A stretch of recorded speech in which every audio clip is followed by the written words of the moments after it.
कहते हैं कि सबसे सुहाना जो मौसम होता है वो बारिश का मौसम होता है और बारिश अक्सर सबको बहुत अच्छी लगती है। लेकिन ये बारिश तब अच्छी लगती है जब ये बारिश के मौसम में हो। बिन मौसम अगर बरसात होती है तो ये बिल्कुल अच्छी नहीं लगती। अभी पिछले कुछ दिनों से आप लोगों ने देखा होगा कि मध्य प्रदेश में बारिश हो रही है। मध्य प्रदेश के साथ में पूरे उत्तर भारत में बारिश हो रही है। और ये जो समय है, ये समय आप सबको पता है कि जो खरीफ की फसल है उसकी कटाई का है। कुछ लोगों ने खेत को काट कर अभी खलियान तक फसलों को लेकर आए थे, निकाल के रखा था, या किसी की खेत में खड़ी हुई थी या खेत में ही अभी फसल को काट के रख दिया गया था। और इतनी मूसलाधार हमको बारिश देखने को मिली। अभी भी अगले 2-3 दिन संभावनाएं हैं। तो ये बारिश क्यों हो रही है इसको समझने की कोशिश करेंगे और इसके जो प्रभाव हैं उनको देखेंगे। आप लोगों का स्वागत है, मेरा नाम है गौरव शर्मा। हम आपसे जनरल स्टडीज़ के ढेर सारे टॉपिक डिस्कस करते हैं। आज ज्योग्राफी से रिलेटेड एक टॉपिक है, चलिए इसको समझने की कोशिश करते हैं। तो न्यूज़ में आपको दिखाई दे रहा होगा कि एमपी में दो सिस्टम का असर, जो दो सिस्टम है इनका असर है। बारिश का अलर्ट, भोपाल, इंदौर, उज्जैन में बादल छाएंगे, पश्चिमी हिस्से में गिरेगा पानी। ऐसा नहीं है कि सिर्फ पश्चिमी हिस्से में पानी है। जो पानी है, जो बारिश है, ये बारिश संपूर्ण मध्य प्रदेश में है। इस बात को ध्यान रखिएगा। बारिश हमको कहाँ देखने को मिल रही है? जो संपूर्ण मध्य प्रदेश है इसमें बारिश देखने को मिल रही है। और इसका जो नेगेटिव इम्पैक्ट है वो किसानों पर बहुत बड़े लेवल पर देखने को मिल रहा है। किसानों की पूरी फसलें बर्बाद हो गई हैं, इस बात को ध्यान रखिएगा। अब सरकार के द्वारा जो राहत राशि जारी की जाएगी वही एक तरीका है किसानों को सपोर्ट करने का। अदरवाइज इस बेमौसम जो बरसात होती है या जो सीजनल जो परिवर्तन हमको देखने को मिल रहे हैं, इसके कारण सबसे ज़्यादा अगर असर कहीं पड़ रहा है तो किसान और ग्रामीण जो क्षेत्र हैं उन पर। इन सबके पीछे जो कारण है वो क्या है सर? वो कारण है क्लाइमेट चेंज। जिस तरीके से औद्योगिकीकरण की रेस में हम लोग भाग रहे हैं उसके कारण कार्बन और जीएचजी गैसों का इमिशन बहुत बढ़ रहा है। उससे टेम्परेचर डिस्टरबेंस हो गया है और उससे ये सारे के सारे चेंजेस हमको देखने को मिल रहे हैं। तो अभी बारिश क्यों हो रही है उसके पीछे के कारणों की अगर मैं आपसे चर्चा करूं तो यहाँ पर दो सिस्टम का असर हमको दिखाई दे रहा है। बेसिकली आप इनको तीन सिस्टम भी यहाँ पर ऐसे कह सकते हैं। जैसे अगर मैं आपसे बात करूं, देखो ये अपना प्यारा सा भारत है, ठीक है? थोड़ा सा इंडिया का रेफरेंस आपके यहाँ पे लेना पड़ेगा। ये अपना प्यारा सा भारत है और प्यारे से भारत की जब भी हम लोग यहाँ पे बात करते हैं, आप इस तरीके से जानते हैं कि इस प्यारे से भारत में एक तरफ मतलब यहाँ आपको देखने को मिलेगा बे ऑफ बंगाल, बंगाल की खाड़ी। इधर आपको अरब सागर देखने को मिलता है, इंडियन ओशन। तो यहाँ 2 और 3 सिस्टम एक्टिवेटेड हैं। जैसे आपने देखा होगा कि जो बे ऑफ बंगाल है यहाँ पर तो साइक्लोन आए हुए हैं, चक्रवात। और चक्रवात जब आया, जो हमारे पूर्वी तटवर्ती क्षेत्रों से टकराया, तो इसका जो प्रभाव है उड़ीसा आंध्र प्रदेश के तट पर आकर मोंता चक्रवात टकराया। लेकिन इसका प्रभाव पूरे उत्तर भारत में हमको देखने को मिला और ये एक कारण है कि मध्य प्रदेश में बारिश अभी हमको देखने को मिल रही है। दूसरे कारण की अगर आपसे कोई चर्चा करेगा तो ये अरेबियन सी है। अरेबियन सी में बहुत ही लो प्रेशर जोन अभी बन रहा है। लो प्रेशर जोन बनने का मतलब क्या है कि यहाँ का जो टेम्परेचर है काफ़ी हाई है अभी। और इसके कारण भी जो पश्चिमी तटवर्ती क्षेत्र है यहाँ पर हमको बारिश की संभावना है।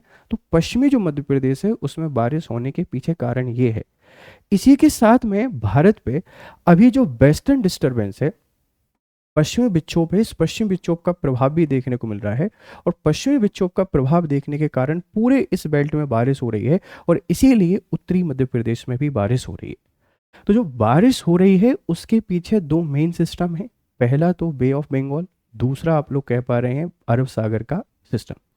लेकिन जो वेस्टर्न डिस्टरबेंस है, पश्चिमी विक्षोभ है, जिसमें मेडिटेरेनियन सी से, भूमध्य सागर से पवनें चलती हैं, हवाएं चलती हैं और ईरान, अफगानिस्तान, पाकिस्तान होते हुए भारत तक को ये प्रभावित करती हैं। इसके कारण तापमान में विषमता पाई जाती है और तापमान में विषमता के कारण बारिश हो जाती है। तो ये 3 बड़े फैक्टर हैं जो मध्य प्रदेश में बारिश करा रहे हैं।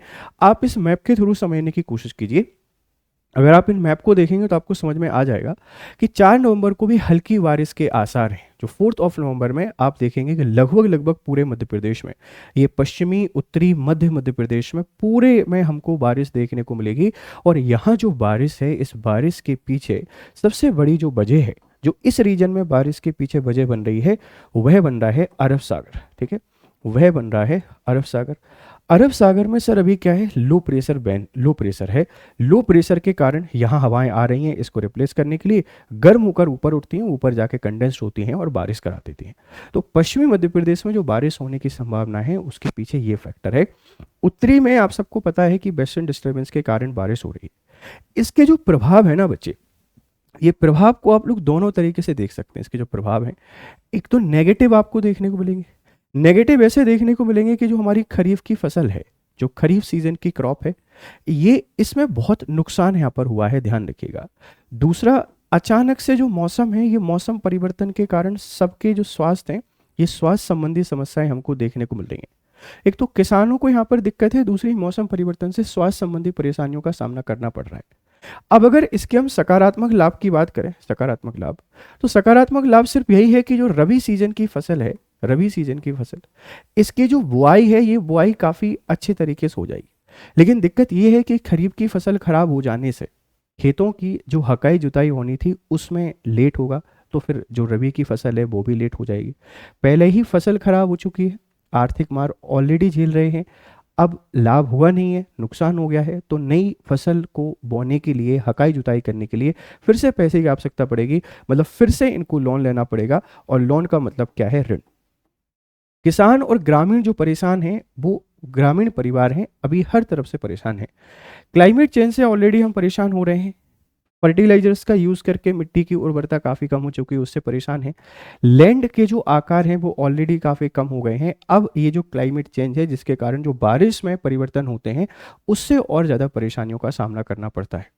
तो 4 नवंबर को भी बारिश होने की संभावना है। अगर हम आपसे बात करें 5 नवंबर को, तो 5 नवंबर को जो पूरा का पूरा आपका दक्षिणी मध्य प्रदेश है, इस दक्षिणी मध्य प्रदेश में हमको बारिश देखने को मिलेगी।